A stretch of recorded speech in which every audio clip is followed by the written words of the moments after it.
The thing I like about Hub is he's a talented athlete. He can play essentially 4 different positions on the floor. And he can shoot the 3, he can make a play off the dribble. He's 225, so he's got a body. He handles it, and he can defend and rebound. So there's a lot of things that he can do. Gives us a lot of flexibility. What do you say to people that say you're taking a risk with this? I feel like in this case, we've done our homework and feel really good about it. I mean, he made a mistake 8 years ago. I mean, if he made it 8 weeks ago, sure, I think it'd be a lot different. But 8 years ago, he's proven himself over that period of time. Would it say something, the fact that you're pinning your rebuilding, you're pinning a lot on this kid? I mean, with what's I don't think I'm looking at him as somebody who's got to come in and be first team All Big Ten right away. I meant as far as what happened, his reputation. I feel like this is a young man who, in our opinion, as we've done our due diligence, has proven himself to be a good person. It's unfortunate what he did, and he admits what he did, and he feels bad about it, and we paid for it dearly. And it's time to move on and let him live his life, give him an opportunity.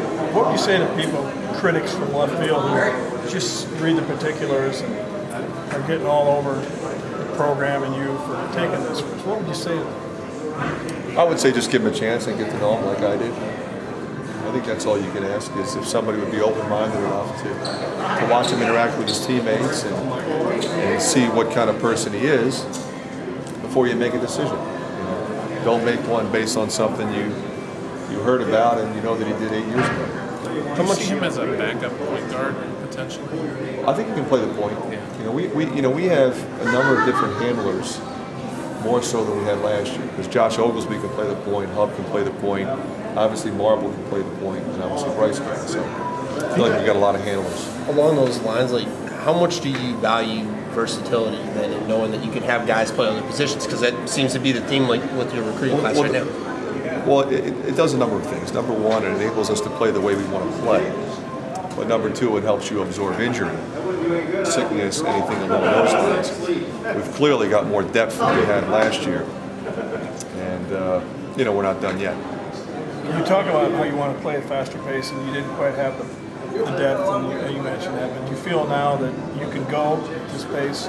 Will you be playing some 3-guard a lot? The other thing is, now you look at Hub, he's an older guy, obviously he's 225. You have Devin Marble is going to be a completely different player next year, as is Wasabi, as is Cartwright. Gatens and Cartwright will be seniors. Eric May will be a completely different player. He's having a fabulous spring.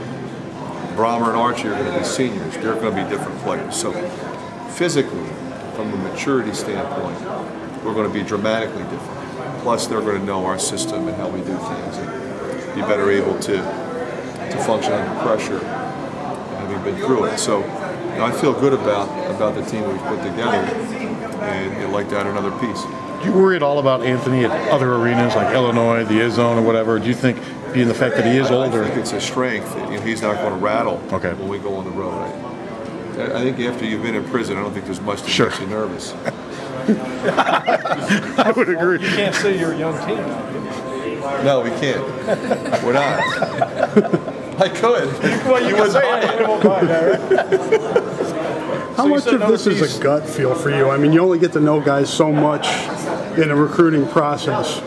Well, I think first of all, I have a lot of respect for Dave Miller. And I know Dennis Helms, that was his coach at Odessa. And both gave him ringing endorsements. And then my first conversation with him was very thorough, very direct, and very satisfying for me. As was his meetings with the folks that he met when he got here, Gary Barta, Fred Mims, and folks like that really wanted to spend time with him to make sure that we knew who we were talking to and he was who we thought he was. And he just consistently is someone that, when you first meet him, you would never believe that he actually did this. And he's very likable and very thankful and very appreciative of this opportunity. It's incredible to think that he still had the dream, as most people would have given up. And the fact that he was able to fulfill that dream is really something that's amazing. The January incident, I know it didn't lead to anything. Did that concern you at all? The charge? No, I don't want to get into all the facts. Sure. I know the facts. Yeah, it was nothing. If it was anything at all, we would have walked away. You mentioned another piece. Would you like to get that pretty quick and wrap this up? I would. You're still going to stick with one, sign just one more, or there's still maybe two? One for sure. But there's another. We still have another scholarship. So if the right situation presented itself, whether it be another player who's in high school, another junior cross player, or a transfer, we would do it.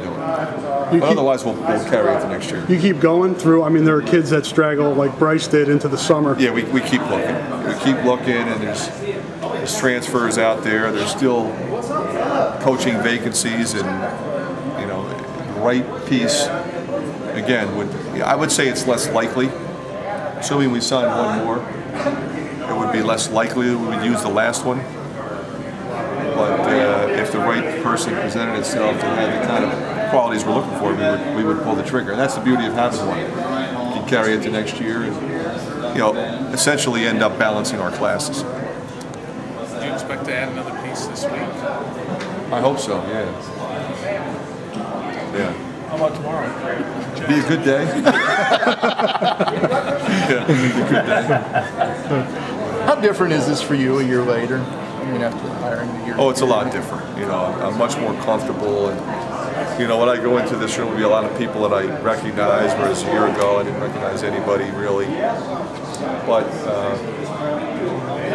it's just amazing to me. I mean, no matter how many times you go through it, that every place you go has this kind of interest and support and your love for the Hawkeyes. And that's what it's all about. What's been the reaction that you've gotten from other people in the past few days ever since the announcement came? I haven't gotten much. I really haven't. So I think over time I will. And I think a lot of people will be very supportive, and some others won't. I'm realistic about that. You're way ahead on your recruiting the 212 12 class. Way ahead in the sense that we got one in the books. Yeah, right. It was pretty good, and then we've got a lot of prospects now that we have relationships with. That's the key. Rather than just calling them and saying, "Hey, you want to come to Iowa?" They know who we are. Their parents and their coaches and their AAU coaches and all that. So from that standpoint, we are way ahead. But until you get them, it doesn't matter.